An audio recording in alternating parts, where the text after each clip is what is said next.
start recording because this conversation is some of the easiest, and it burns the best. Even when I do it in the half 55-gallon drums, it makes great biochar. And then I put it through the chipper, and it just really, it gets it so fine. Are you using the biochar you're making for putting it in your chicken bedding? I use it for my chicken bedding, my goat bedding, and when I'm doing meat birds, I put between 1% and 3% added with their food, and they will eat it. Don't say you're not allowed to do that. USDA does not. Well, I'm a homesteader that's feeding myself. Can you do it? Because in Europe they can do that, but the USDA is not approved. Well, we can't sell our biochar. If someone comes to me and says they want to buy biochar to feed their chickens, I have to say no. I can sell it to you for his bedding, and of course your chickens are going to peck at it.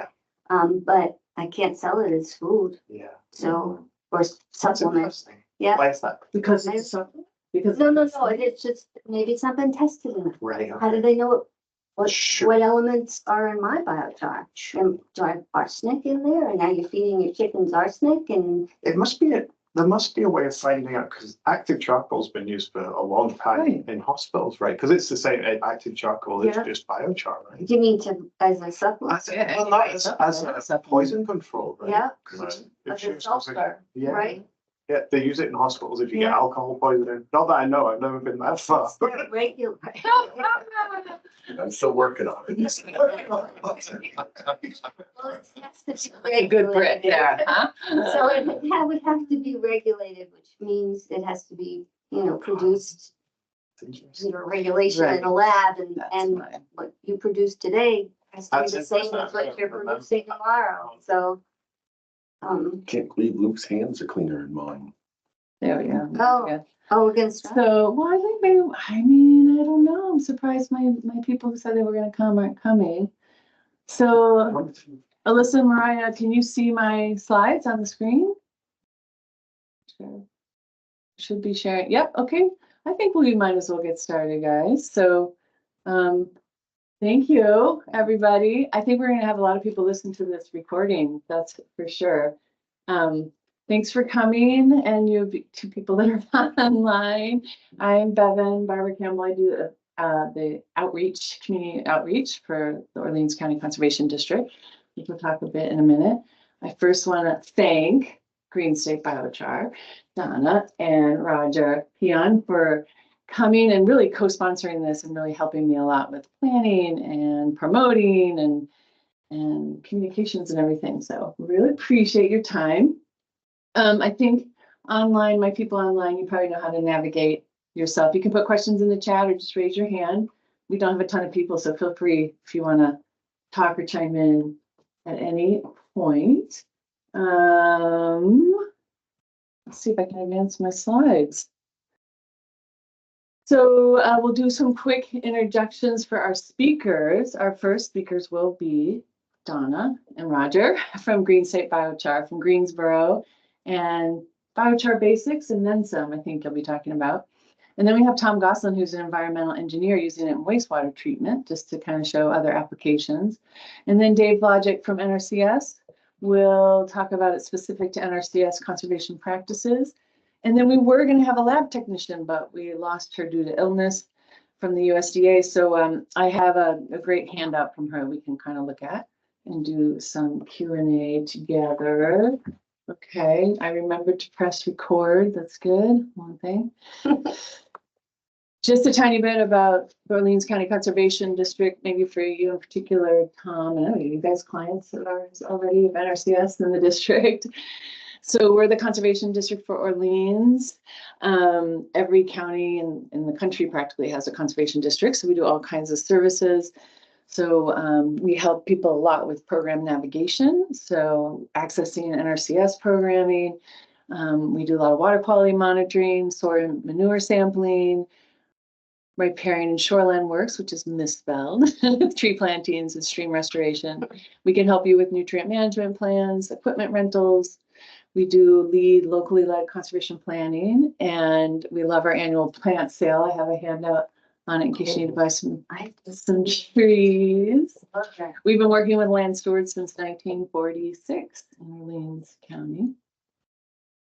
So that's my last slide. So now I'm going to go back because I want to introduce Green State Biochar by playing a video that I hope I'm going to be able to do here.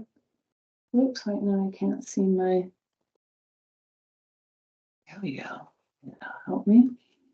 And I gotta go here, we gotta go to all kinds of places, so that's not what I wanted to do. I'm gonna play a video from Green State. Oh, look at that. No, I wanna make it bigger. There's Luke and. That's Luke.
Really well done. I love it. It was Elizabeth Rosnano. At Central Fair. Yeah. Put that together. Oh, nice. Okay, no, now I gotta try to get out of all these things. Sorry, everybody.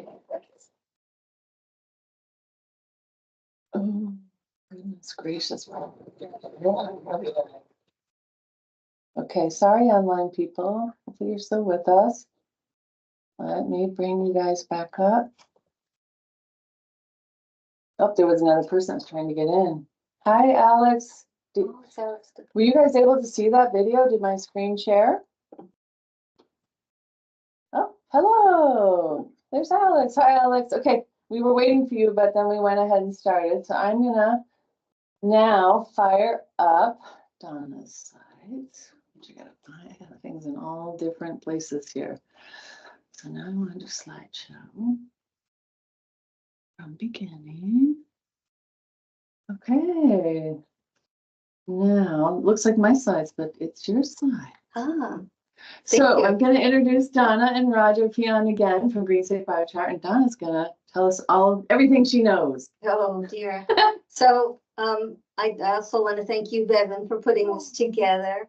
And I also feel like I need to thank another few individuals, and that would be John Forsher, who was the consulting engineer that helped us with the phosphorus challenge. He's also an anaerobic digester, pyrolysis gasification expert. Dr. McLaughlin, also a recognized expert in pyrolysis systems. He has many commercialized patented technologies, and both of them were very instrumental in us getting into the phosphorus challenge. I also want to thank Kathleen Draper. She's the USBI board member and chair for IBI. She has been an incredible mentor to us from day one right up through today and going forward. Just wonderful, helpful.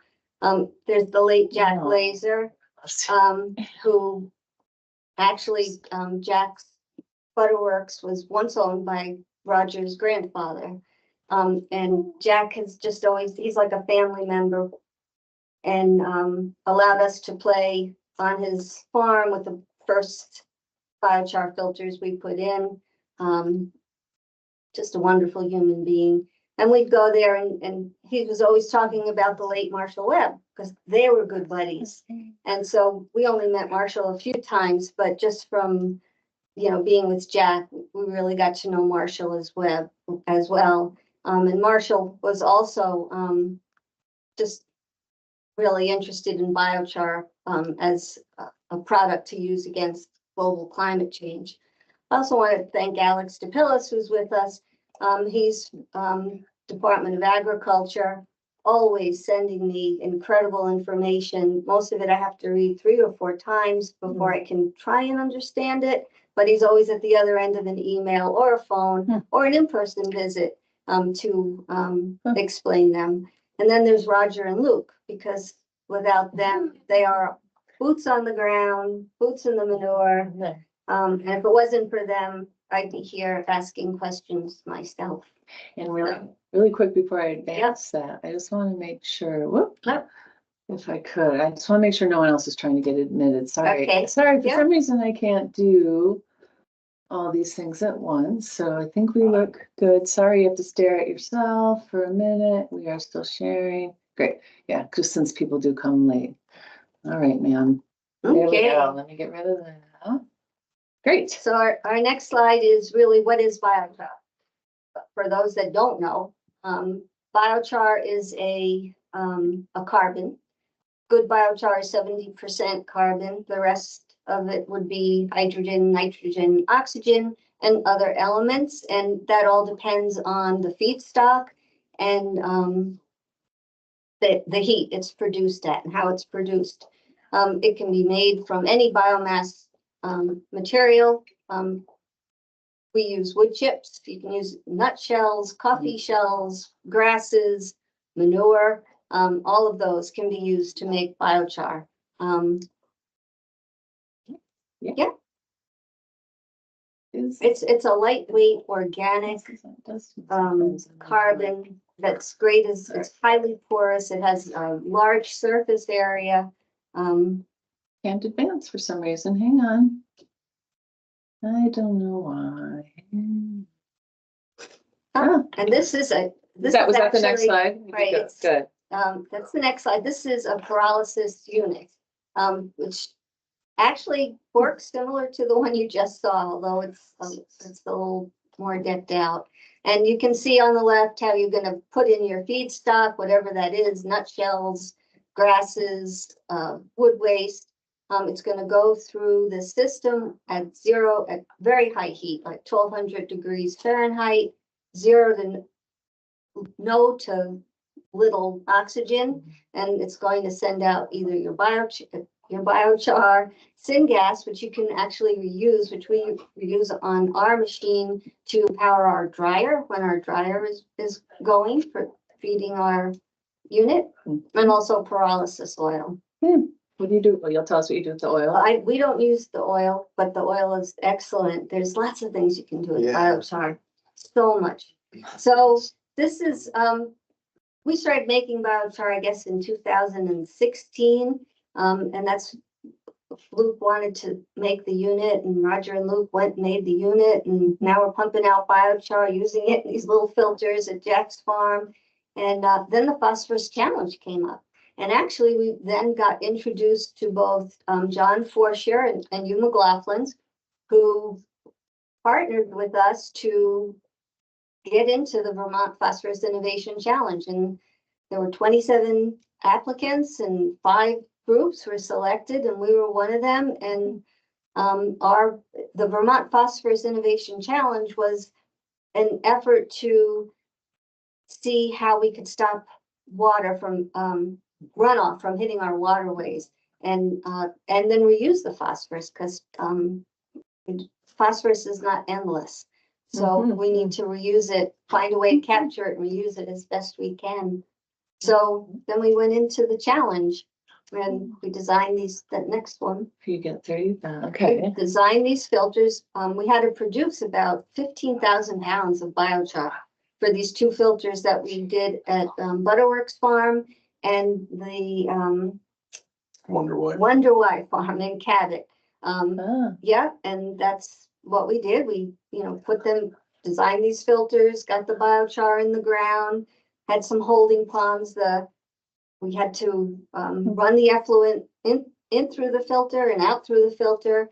And we would capture it before it went in and when it came out. And that's what those test tubes are to the right. And then they went off to Endyne, and we did this 2-3 times a week sometimes. And just kept running it through to see if we were capturing the phosphorus. And you can see how clear the sample is on the right compared to that's after running it through the biochar filter. So they were working, they're capturing the phosphorus, and the end result is that now you have this very phosphorus rich biochar, yeah. which you can use as a soil amendment, soil conditioner. And then we'll go to the next slide. So that was really that was the first phase of the phosphorus challenge. This I don't suggest people do, but the biochar also reduces odor. So if you smelled the effluent before it went through the filter, which is basically, from a manure pit, and then here we have Roger giving it the smell test, and that's black tape. I don't want people to think that it looks like it's black, but it's not. But he's literally, putting that after filter effluent up to his nose, and the odor really diminishes. So you can use biochar for odor control as well. So that was the first phase. Then the second phase of the Phosphorus Innovation Challenge came up, and one of the engineers at Department of Agriculture wanted us to do a side-by-side testing biochar in one container and sand in another. And this was in late July, and this was at the Wonder Why Farm. And let me tell you, it was between 95 and 100 degrees. It was the worst week of the summer. It was so hot. So anyway, at the same time, Wonder Why Farm was digging a new manure pit. And there was only supposed to be, I believe it was 100 gallons. That was all was supposed to pump through each of these filters. But I guess that wasn't clear. So the first day, I guess it was like 300 gallons, tried to pump through both the sand and the biochar. Well, the biochar was okay because it had an inlet and outlet, and it could run through it. But the sand filter just clogged, and the container just exploded. So now we had all the sand. So we had to move on from this, which is the next slide. And what we did here was, God bless them, Roger and Luke collected a tote of manure from the manure pit, manure and liquids that comes out of the manure pit. And then we had a tote of sand and a tote of biochar to do the side by side. It was the only way it was going to happen but even with this, we still couldn't get the liquid through the sand tote. But the sand does work to capture phosphorus. There's no doubt about that. So that was the phase 2 of the phosphorus challenge. And also, again, biochar works great at absorbing what it needs to absorb, and you are left with a usable product versus the sand. I don't know what you'd do with P-enriched sand. Maybe something, but I don't know what that is. So these were the earliest filters. This was before the phosphorus challenge. And this is what they put in at Butterworks. And it was also, a much smaller version, just small amounts of runoff from the manure pit was going in there. And it was simply to do the same thing. Does this work? Can this really, capture phosphorus, and now what can we do with the spent biochar? So that was the final stage for us of the phosphorus challenge, but it was a great initiative that was done by the state, the Department of Agriculture, and this is why they're doing it. This is not good. So this is why, we need to stop phosphorus. We need to stop runoff. If you have a home around a lake and your lake looks like any of these pictures, you can't even open your windows in the summertime from the odor, and much less swim or That's a boat. dog? That's a dog, Yeah, yes, and just there's what been, I said. yes, and there've been dogs that have died from The swimming in lakes with, Yeah, yeah, yeah, that's terrible. yeah. So anyway, that's why our filters and biochar and preventing runoff matters. But farmers are stretched, and Yeah. I'm not blaming farmers totally. I also live on a lake, and the people want their lawns to look green. I mean, and when you live on a lake, that's going to run off too. And then there's the old septic systems. I mean, there's old camps that have failing septic systems that are leaching into our lake. So it's not just our farmers, and they struggle as it is. So anyway, Is that your last one? next slide. So what else do we use biochar for? Well, right here in Montpelier, Vermont, and Stockholm, and Cincinnati, Ohio, they're using biochar as a soil conditioner underneath these, some concrete sidewalks, so that the roots of the trees actually have room to grow and get to the nutrition and water that they need, because the cement does press heavy onto the roots of trees, and they've been successful with that. They're replacing coal with biochar in Germany. Biochar is being used in construction and insulation and mine reclamation, in plaster for humidity control. They're actually in Africa, they put biochar in with asphalt for their road surfaces. And that's working. And certainly we can augment traditional fertilizer use by adding biochar, and we can also use biochar as a filter material for on-site wastewater treatment, which Tom will address shortly as well. And then this is my next little project. Oh, yeah. These are pavers. So what I've been doing, well, the concrete industry contributes to 10% of CO2 emissions globally. So anywhere you can replace some cement with biochar, you're getting somewhere. So what I've been doing, and I have a few recipes, and one of them comes from someone in Finland, and I'm actually replacing 2/3 of the cement used in a traditional paver with biochar. And I've been testing them outside, and I wouldn't drive on them, but I wouldn't drive on any paver that you buy from like Home Depot or anywhere. They're 1/3 of the weight because they're not as heavy as the cement. You can claim to be sequestering carbon because you're using biochar in your paver. And anyway, this is my little test, and I'm going to start working with different colored concrete. And this big paver, I've had quite a few fail too. This bigger paver, I had marbles in, which so I was hoping I could get marbles to show on the surface. I'm trying to, throw some artistic in there. But anyway, I'm looking forward to the warmer weather, because this creates a real mess in your garage, mixing cement and making pavers. So that's my next project. And then we're trying to get it in as many celebrity gardens That's Louis. as we possibly can. Mr. Guzman. That's right. I love him. Yeah, and Senor Guzman. Yes. He's delightful. he is. With So this. this is You guys know, you So, yeah. recognize him? Yeah. Hollywood, yeah. Yeah, Oh, He's good. a Vermonter. yeah. So anyway, Cool. we try and get it in. That's Luke and me, and that's at Louis. And he loves the biochar. Yeah. What a good. And then, we have, how can biochar really reduce CO2 emissions? This is a 5-hour Yeah. PowerPoint that I Mm. wouldn't even touch.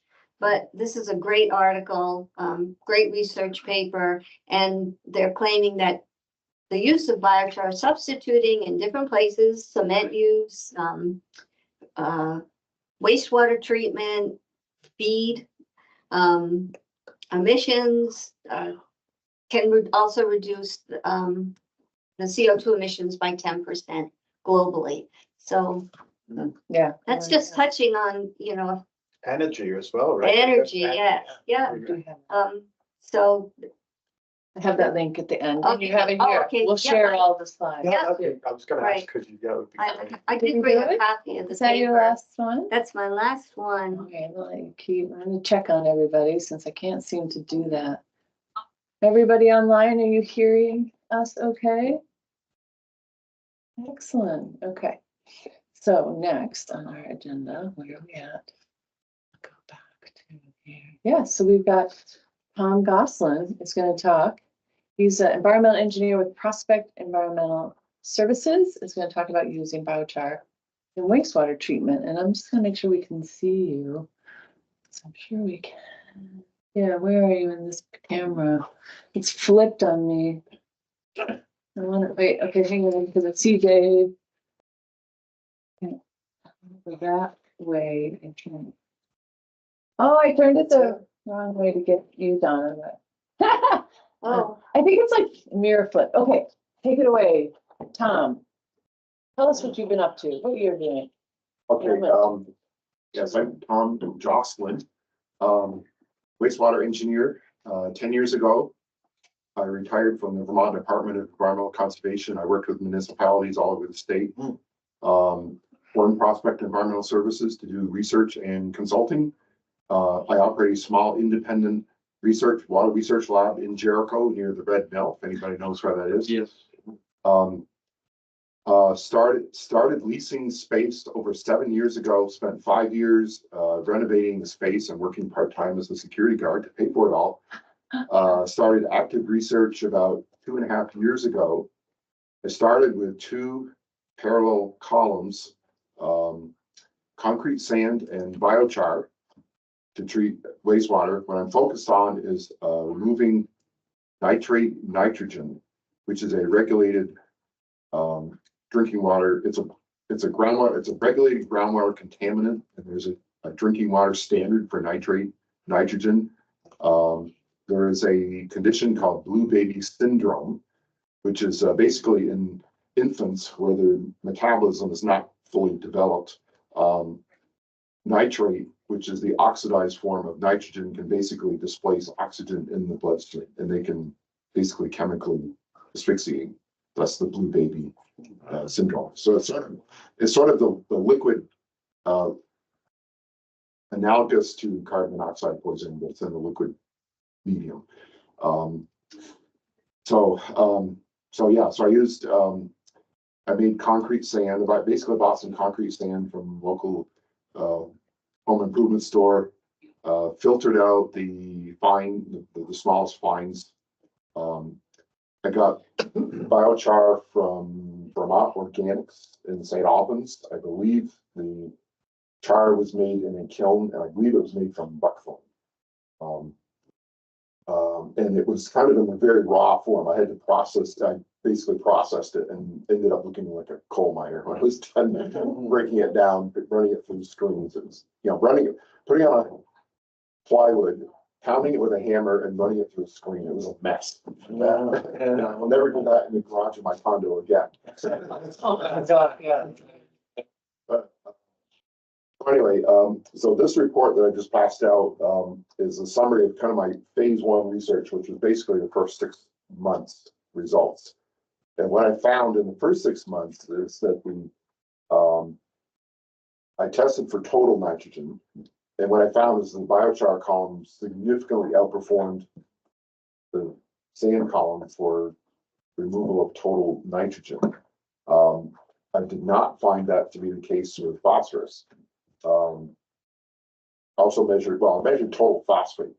Both the sand column and the biochar column do remove phosphorus, but for whatever reason, the particular biochar sample I was working with that sand actually outperformed. However, I wasn't too concerned about, for my application, I wasn't too concerned because there was no primary or secondary drinking water standard for phosphorus. It's certainly a concern in fresh surface water, but in the drinking water, it's not necessarily a drinking water concern.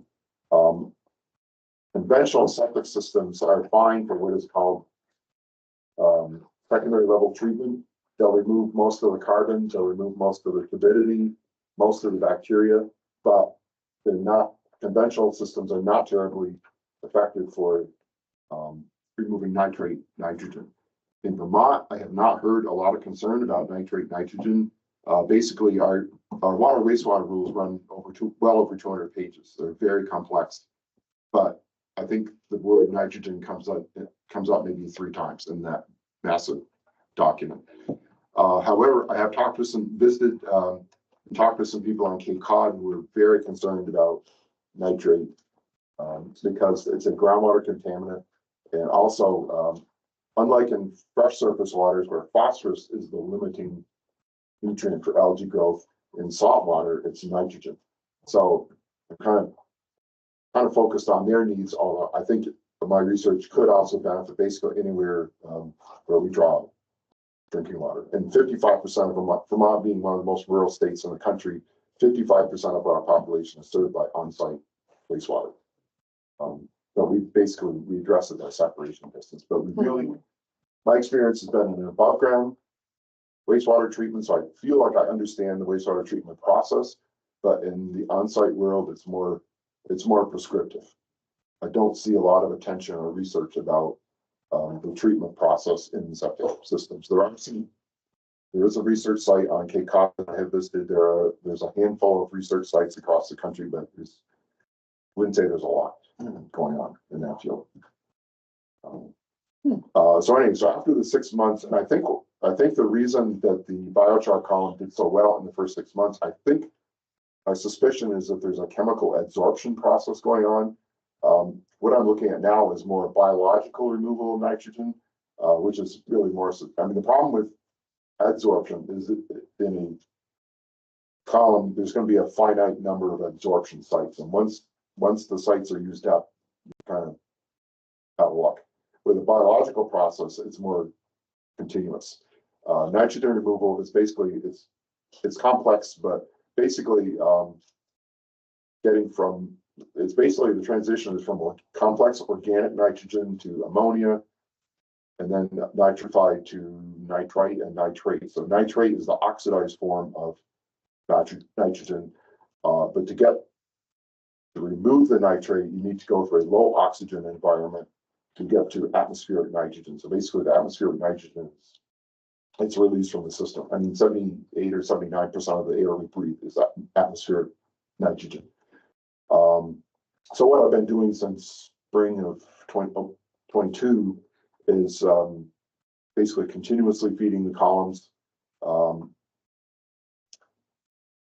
I found by, say, last fall was that the nitrogen removal performance of the biochar dropped substantially.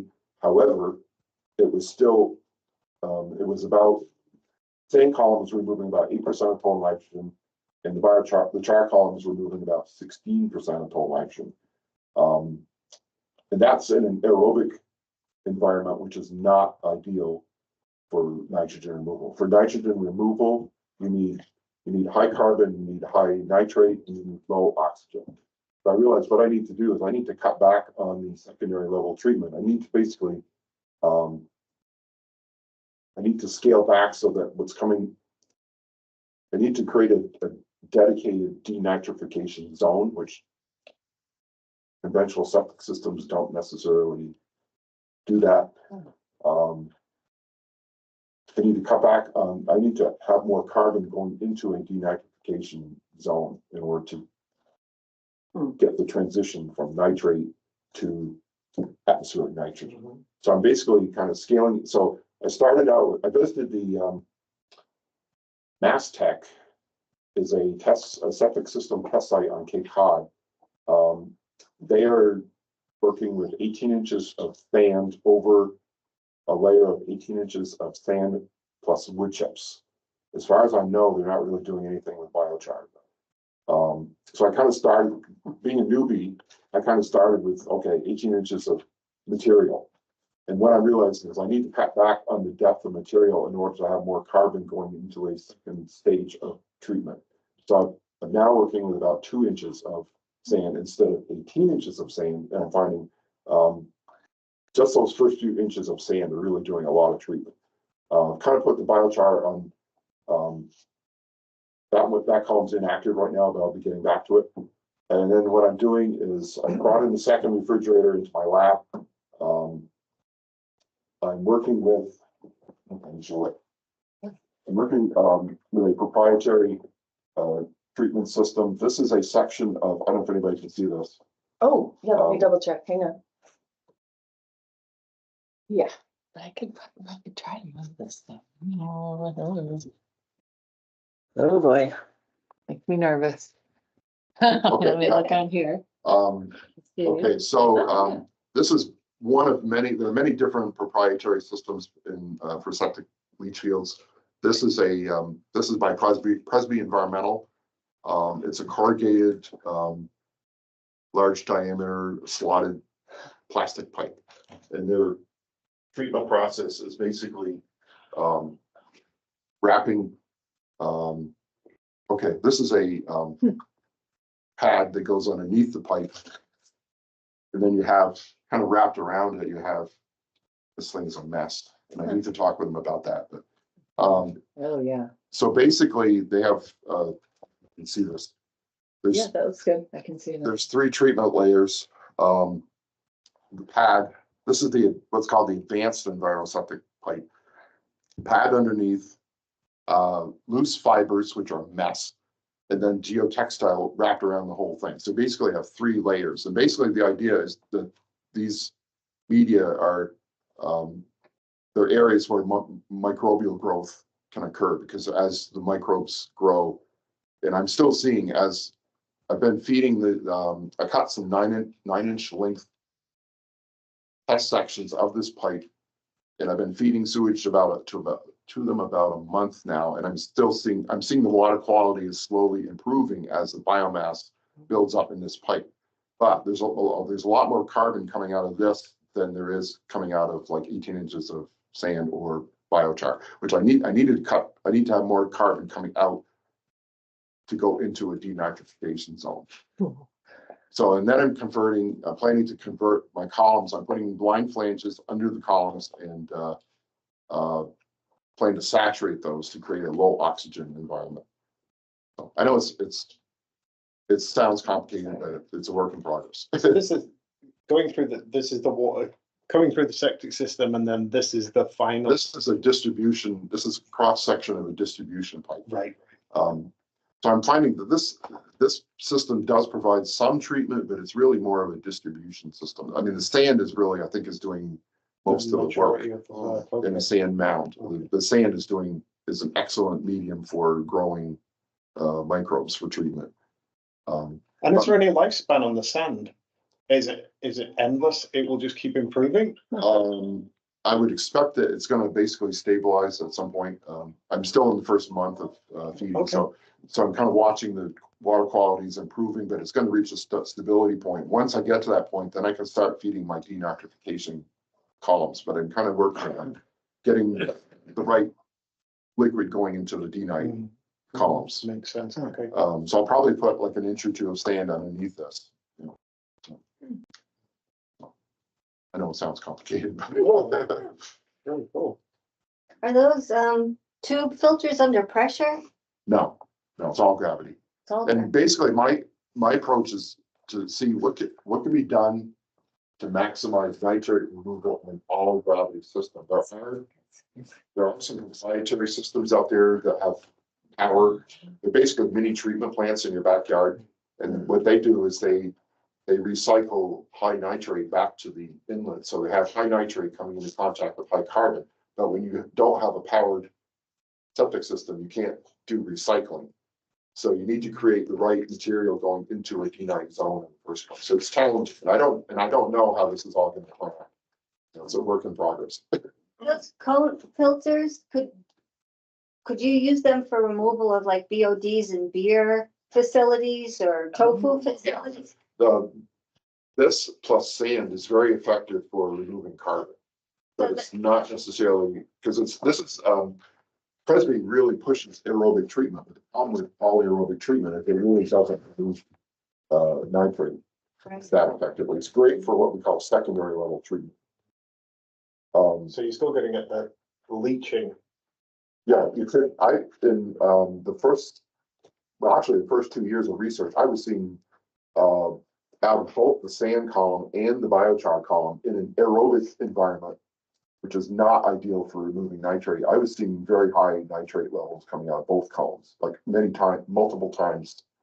The drinking water standard for nitrate is nitrate nitrogen is 10 milligrams per liter. I was typically seeing around 50 coming out of both columns. So I'm saying, well, we don't really know what treatment is taking place in the soil mediums of septic systems. There's not a lot of monitoring or research, really, from what I've seen.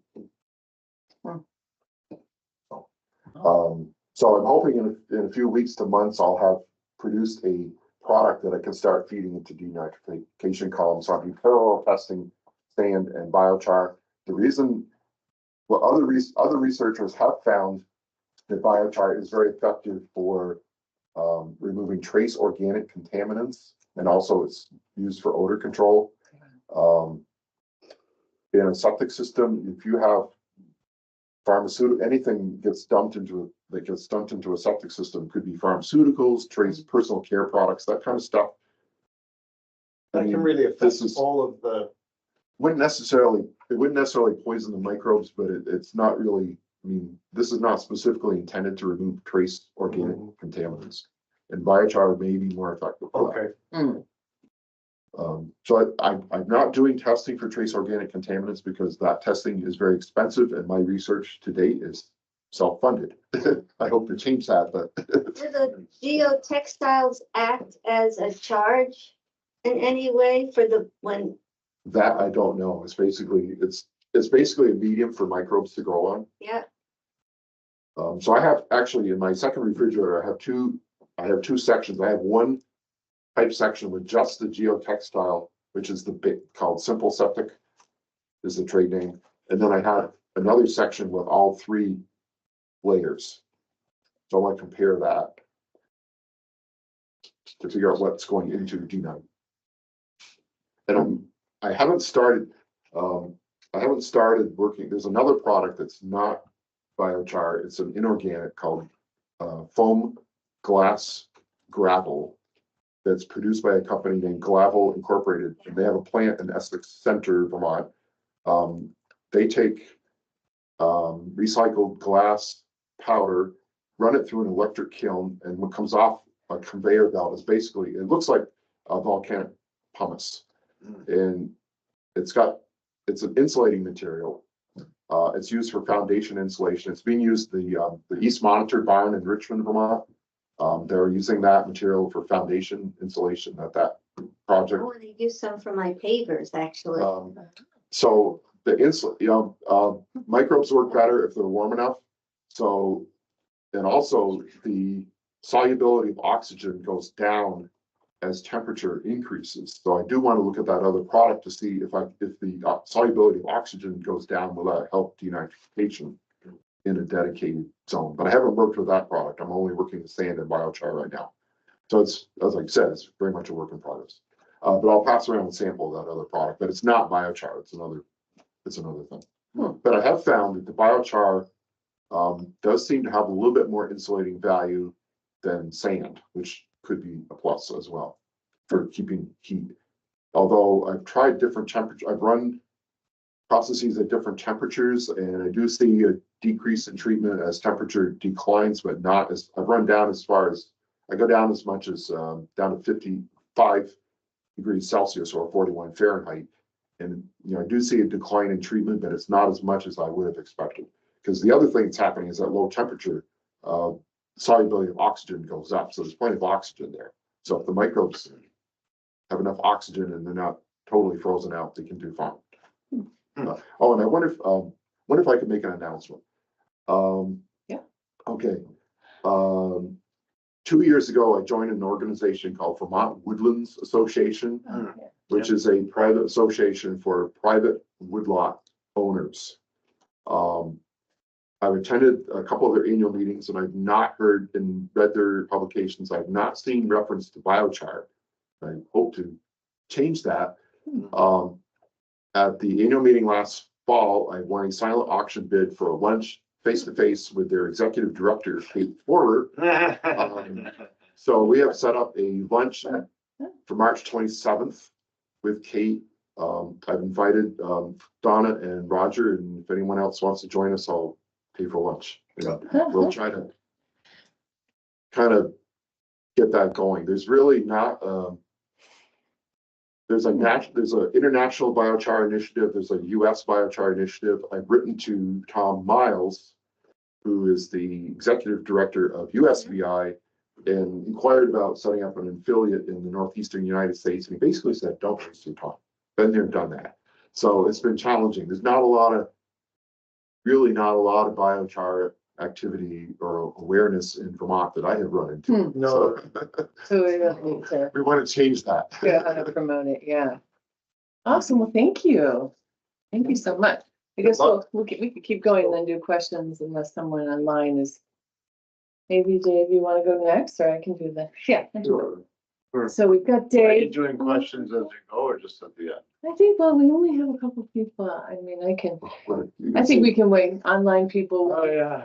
So I'm not going to talk to the company and say, you got to do better. Yeah, that's. You got to do a match or something. So, I do not want that. So we're gonna hand it over to Dave. I think I flipped on me. There you are. Okay. Dave Lodgett from NRCS is going to talk about the conservation practices as it applies to biochar. They have the broader category that they call soil carbon amendments, right, Right. Dave? Take it away. You know it better than me. Okay. Do you have the slides? Oh, yes, Dave. Oh, yeah, you would like some. Okay, you share my screen. Yeah, so, like you said, there hasn't been a lot of biochar activity in Vermont. We have practice, we have a soil amendment practice where, I think, could definitely be a good fit. But I think what my role here today was just to talk a little bit about that practice and how you access funding and that sort of thing. So I guess next slide. Okay. So this is our one of our financial assistance programs, and it's kind of the main one that we use, this Environmental Quality Incentive Program, or EQIP for short. And the practice that's most applicable to the biochar is that soil carbon amendment. And I do have some. There's like just a short synopsis, and then the actual specification that goes into a little more depth for handouts if you want. Awesome. But anyways, the purpose of the practice is to improve and maintain soil organic matter and sequester carbon, which is becoming a bigger thing all of the time. And when the Inflation Reduction Act was passed last year, it's brought a lot of money to the agency for climate smart practices. And of course, sequestering carbon fits right in there very nicely. Improve soil aggregates and to improve habitat for soil organisms. Yes, sorry. We didn't hear Right. So conditions where it applies, we can apply this to really any basic land use, crop, pasture, forest, associated agricultural land, which is usually just fallow land, or land that's beside a crop field or something like that, farmsteads, and even developed land, which you touched on with the trees that they were using that for in the urban setting. Yeah. Right. Oh, cool. So really any situation where the, applying this, amendment will improve the soil conditions. Nice. What we need the criteria for applying this practice is that we need to plan and design it, to our NRCS specifications, which are in this thing here. We go out and we evaluate the site. We do an in-field, soil health assessment to determine organic matter, soil type, soil texture. We look at any restrictive features such as a hard pan or bedrock, and drainage and all of those things. But our biggest thing for amendments is this organic matter layer. And then also we would look at a current soil test, and if one hasn't been taken yet, we'd probably do that when we do that site visit to get a sense of what the pH of the soil is and what the reserve phosphorus, those type of things we'd be interested in. Nice. So at a minimum, we need to determine the soil pH, soil texture, soil organic matter, the extractable phosphorus, potassium, calcium, sulfur, magnesium, cation exchange capacity, which would all be on those soil test results when we take those results. Nice. So I guess next slide. Oh, did I get it? I think I did. Wait. Wait, Oh, we did that one, right? Yeah, this Yeah. one, right? Okay. yeah. And additionally, we need to, and this is for the amendment that we're using, we need to document the physical and chemical analysis of it. We try to apply the amendment with minimal soil disturbance, and at a rate and time that'll achieve the intended result. And we also, talk with landowners and ask them to consider developing a what we call a 590 nutrient management plan if they haven't done so already. And most farms have, but it just the nutrient management is just overarching and Nice. fits into it. Nice. There we go. So specific to biochar, we have to document the origin of the biochar and the feedstock and the production methods. We need to obtain test results for that. That includes the pH, the electrical conductivity, moisture, organic matter, particle size, micronutrients, ash, Lyman equivalent, organic carbon, and chromium, which I wanted to look up to see what that was about. That's but anyways, usually when you do an analysis on that, all of those numbers are there. Yeah. So basically, it has to be tested. So that's the practice. Now I just wanted to hit on the process for funding one of these practices, and we have this saying. It's the handout here is called 5 Steps to Program Assistance. And it really starts out with a call, email, visit, whatever, to the local NRCS or conservation district offices. They request assistance, and oftentimes the district office and NRCS are co-located, but not always. But anyways, one of those places. And then from that, an NRCS or conservation district planner will, discuss with you what your goals and objectives are, what the site you're looking at, and how you think the practices will benefit you. And then also schedule a site visit. And then we'll go out, we'll take a look at the land, we'll do that, soil health assessment that we talked about, take a soil sample if a test hasn't been done recently. And then the next step after we've done the site visit, we've talked to you and it looks like,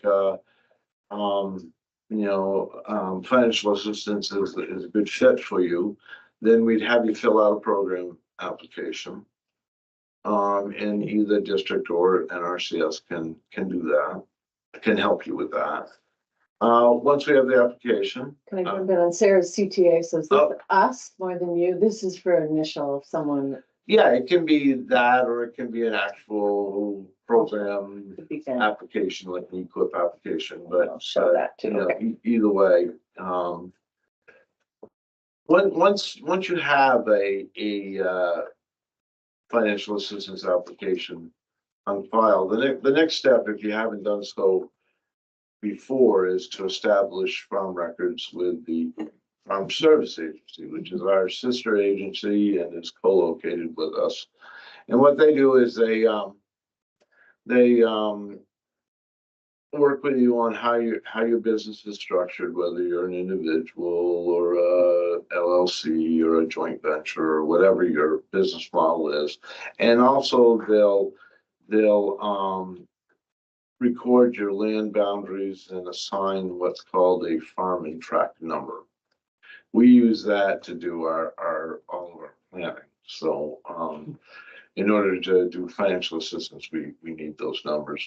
And then there are some other eligibility forms that you would fill out, and once again, either NRCS or the district or Farm Service Agency can help assist you through that process. Once all that's done, or while it's being done, whoever your planner is, whether from NRCS or the district, will continue to complete a conservation plan. And then they'll submit that. It's like a ranking process that we do, and they submit the application for funding. If the application is accepted, then contracts are drawn up and signed. Money's obligated to the contract, and at that point, then those practices are now ready to be implemented and eventually certified. One of the things that we always try to impress is that we aren't allowed to pay for a practice until it is complete. It's in and certified, so it's a reimbursement type. It's a reimbursement. Okay. Yeah. And for practices like this, that's not.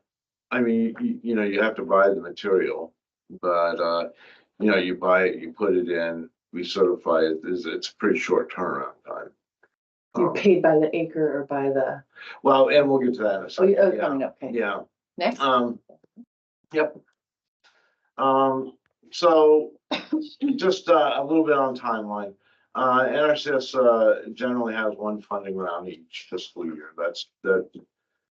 I mean, we've had multiple in years, but generally it's 1 a year. Fiscal year runs from October 1 to September 30. NRCS accepts applications continuously throughout the year. And then when we are coming up on an allocation, a cutoff date is established, and all of the applications that we have on file to that date will be reviewed for that particular funding round. So our next application cutoff is August 23rd, 2024. So we'll be accepting applications all the way through at on the 23rd. After the 23rd, it would have to go into a future fund round. But for this next upcoming fund round, August 23rd. And it'll be with fiscal year 2025 funds. We're actually writing contracts right now for our fiscal year 2024 funds. So the applications are selected and funded. That will occur sometime after the 1st of January, 2025. And then the contracts would be obligated by spring of 2025. So if you're applying today for a practice, it would be to implement spring, summer, fall of next year. Yeah. And then just, I think I've already said that on a previous slide. That's So the next slide is yeah. payment schedules. Yes. Okay, this is the 2024 payment scenarios for Biochar. And these get updated every year. So when we're looking at our next round, we'll be looking at the 2025 payment scenarios, which, may or may not change depending. It gets reviewed every year. And, but it's broken down into different things. So let's say, you're gonna just do 100% biochar. You're not gonna mix it with any compost or anything. You're just gonna put that on. The payment rate for that is 160 for a cubic yard of biochar. And we would through the soil test and analysis and all that stuff determine what amounts you're gonna put on. Like your spread rate and Yeah, okay. yeah, your rate of application. So usually I think, what's the rule of thumb? I think for an acre, it's like 4 cubic yards of biochar. So it's Yeah. 2,000 pounds. And what'd you say, 2,000 four? Four Two cubic, cubic yards. our 2 cubic yards are like 600 pounds. So So that might four be a is little only low. 12, but it's a Yeah. little low. Because they Yes. say a ton an acre. Okay, I okay. think.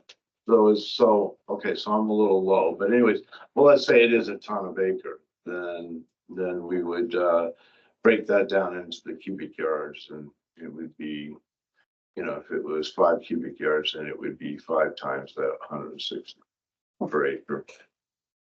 And then underneath that, you have this HU rate, which means historically unserved. If you've been farming for less than 10 years, you're limited resource farmer, or you're in a socially disadvantaged group, you can get a higher rate, Right. 192. So that's for the 100% biochar. And then it goes down through, if you're going to use, just 20% biochar and 80% compost, then that rate, the cubic yard rate would drop to $72. Obviously you're not using as much biochar. And then we have the 20%, 40%, 60%, 80%. And those are the corresponding things. So that's how we, once we figure out what the rate's gonna be, what we need, we apply it to this, and that's what the contract would be. Question. And then I guess, that's Yeah. really all I kind of had. Awesome. Is there I'll questions do or questions. suggestions? Hang on, let me Yeah. grab out of there and get back to here. So we could do questions, or I could quickly just talk about the lab results was the next thing. Okay. And then we could do real quick resources. So I think I might. Maybe I'll be in the camera. I don't know. Hello, everybody. I don't know if you can see me, but I think the CTA request would probably just apply to you. We do have a request for the district called the Conservation Technical Assistance Request. It kind of initiates the process for us to help you with services. The last thing we wanted to talk about was lab reports. We were going to have Rachel Bashiri, biological science technician from Agriculture Research Service, USDA. She was going to call in from Oregon, but is ill. And she was going to help us interpret your lab results, was it? Or any lab results. Yeah. I mean, she has a lot of hours. We're waiting for them, so. Yeah, so we do have a good, I don't know if that's showing up, and I will make sure we share all the slides and all of these resources. This is the US Biochar Initiative Interpreting Biochar Lab Results. And they point out that biochar's physical and chemical properties control its effectiveness. Properties are determined by feedstock, production conditions, and pre and post processing. They can differ greatly in their properties. But I'm going to probably hand it over to you. You could probably talk about why you've done what you have learned. We had the USDA actually was asking for producers to submit samples. And they were paying for these lab tests, because they're very expensive, really, $500. Yeah, I've had some, yeah. And I was like, I'm not quite there yet. So,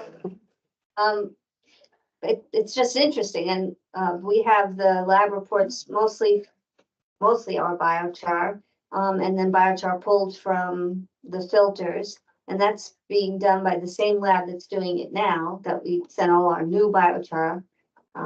So that's why I was interested in having Rachel here as well, just because we have pine, we have spruce, we have cedar, and, you know, each report is different, and even the carbon, you know, fluctuates, and, just to get feedback, what does that mean? And, like fresh wood or old wood or like rotting wood, there's so many different variables. Right. So that's what I was. Yeah. Also, our biochar, we actually do have the USDA biopreferred, which just means that it's X amount, organic material, I think is all that means, and it's like at 97%.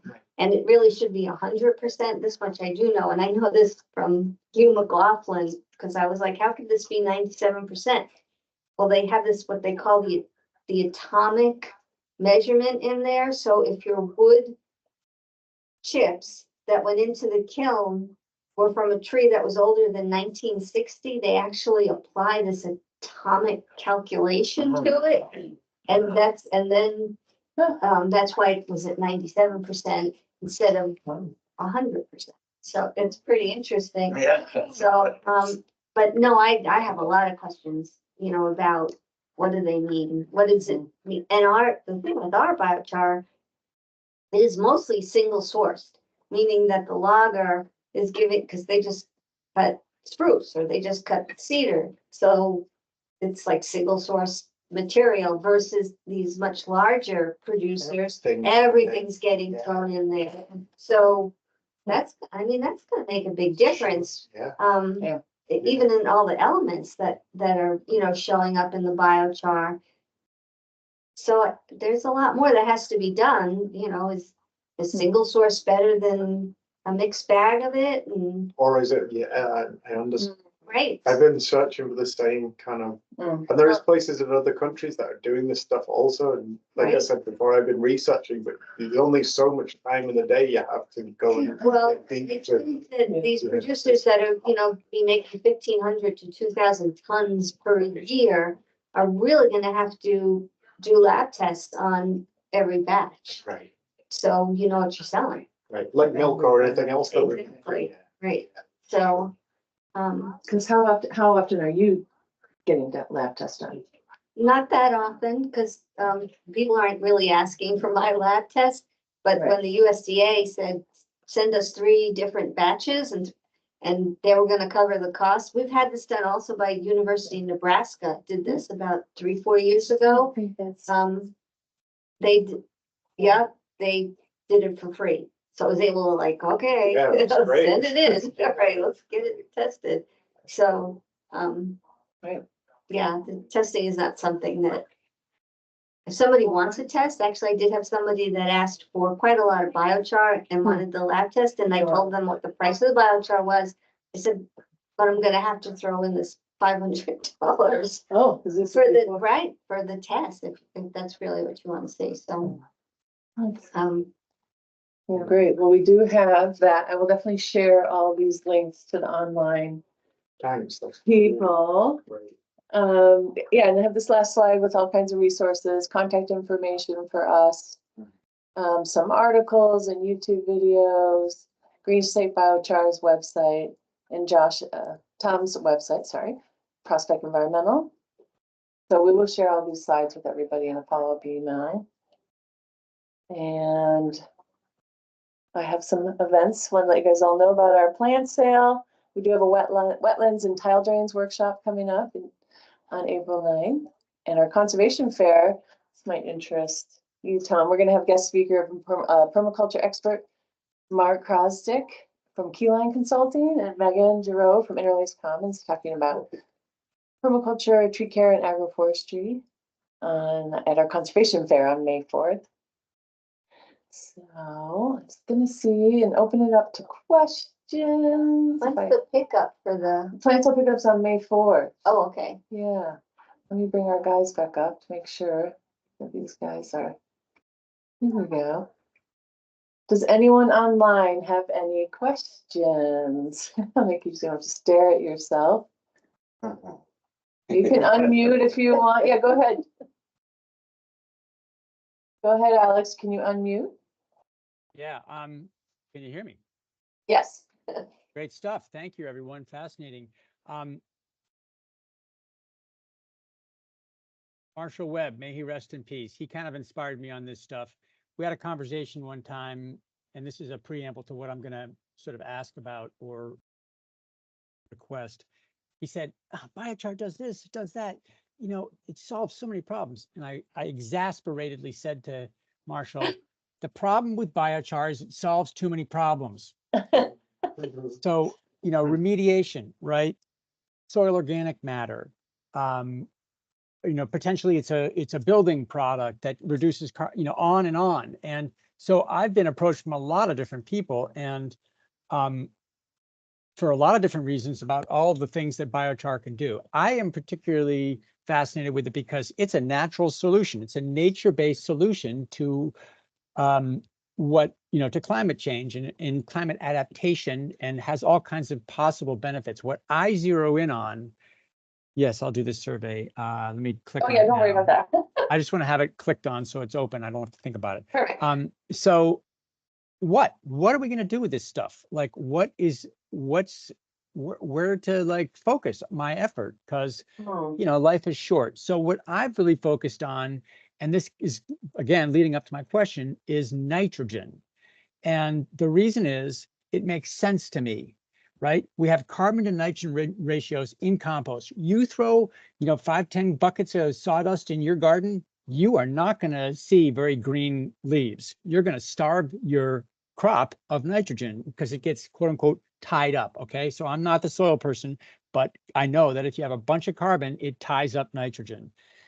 And you see this with good data on manure from bucket tests, lab scale tests.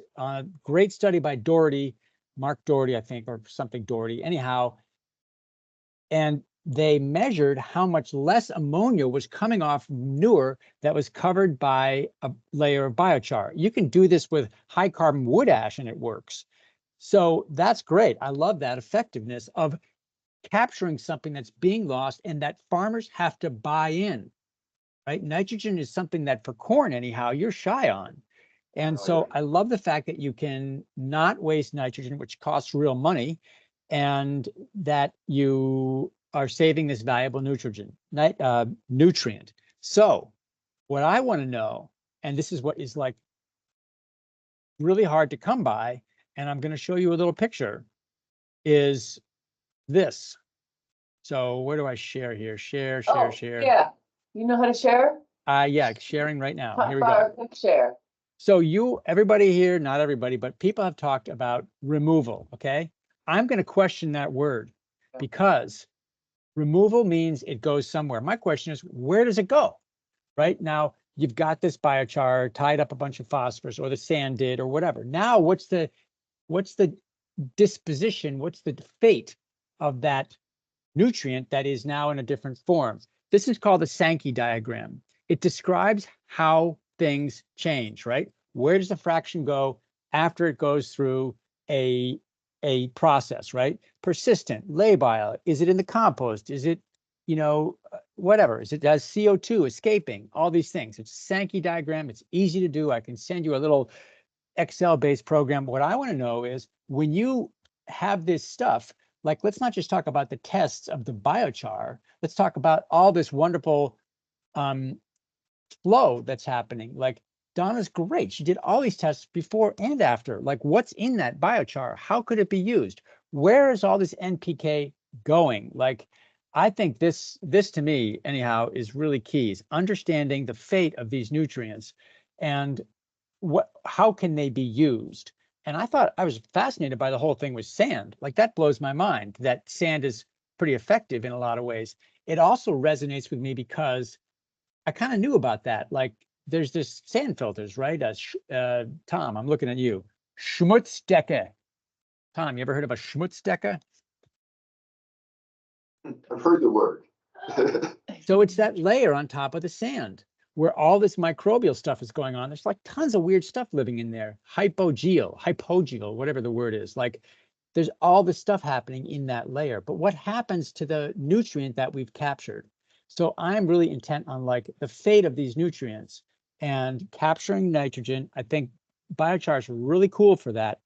And even like, I love the fact that, as a soil amendment, the potential is there in sandy soils and even in maybe clay soils to attenuate the swings in moisture. And we're looking at, with climate change, we're looking at more high precipitation events, right? I got the data on my thing back here. That's why I'm looking over there. I got data on like showing how we're having more and more of these high precipitation events. And we're also getting potentially droughty periods. So that soil organic matter in the form of biochar in the soil could tie up nitrogen from being lost, could also like attenuate swings in moisture and, help agronomically. So those are my focuses. I don't want to talk about removing things. I don't want to talk about this is the solution to everything. I'm really focused. And so I'm really heartened that, NRCS got through and now it's 336. It was 808. It's great. I'm so glad that that exists. I hope there's uptake. I hope it economically works for farmers to do it. I hope they haven't spent their equip budget on everything else. So there's my rant and my like where I think this where I think this could go and why I'm so excited about it still after all these years. Wow. Thanks, Alex. Thank you. Alex, if you look into, there's something in Brazil where they've dug sections of the wet rainforest. I think it's called permaterra. So it's where they used to manage the forestry. I know. Yep. And there's this whole idea that there was this whole idea rather than taking, there was this whole idea that it was human caused, which turned out to be bullshit. They carbon dated this stuff and found out it's pre-human carbon dated. Like, why didn't anyone think of that? They were talking about terra preta. It was a lovely story, but it turns out that the stuff actually came from fires, naturally occurring fires. And it's a fascinating layer in the Brazilian rainforest. And like, where did it come from? Where did all this organic matter in Iowa come from? Was that also fires? I don't really know how carbon in soils works, but there's these layers out there. And by God, people say, I was thinking about this on my bike this morning, just so you know, I'm working overtime on biochar. I was riding my bike to work. I was thinking, people say that the amount of soil organic matter, that there's a threshold in soils. And I'm saying, wait a minute. Why not think outside the layer? Grow the damn layer. Like people talk about, there's limited soil organic. We have a limited layer here. We can put this. No, this stuff in Iowa. How thick was the topsoil in Iowa before we used it up? Right? We have a lot of potential here. So, it's fascinating, and I'm still all about it. There's my rant and rave. I am so glad you gave this workshop. It's really been fascinating. I'm excited to hear you bike to work. Yes. I've had all my best thoughts biking to work. Do you too? I've written many articles biking to work when I used to get to bike to work, not so much up here in the NEK. All right. Well, thank you. We didn't have that many people online, but I think this recording is going to go far and wide. So thank you guys for the input of that. And wait, we have 8 more minutes. We can keep talking. We are grant funded, so we do have a survey. I guess you're our only true. Now the pressure's on. Now I really have to do the survey. Thanks, Alex. I guess you're sort of a participant. You know what? How often does the USDA change the zones? Like in the Northeast Kingdom, we're zoned. They were actually just updated not long ago. 10 years? Every 10 years? They're probably gonna have to do it more. Yeah. Maybe. Oh, Alex. Yeah. Oh, 30. Oh, I've got 2005. Wow. 90. I want to grow figs. He looks like he rides to work. Look at that guy.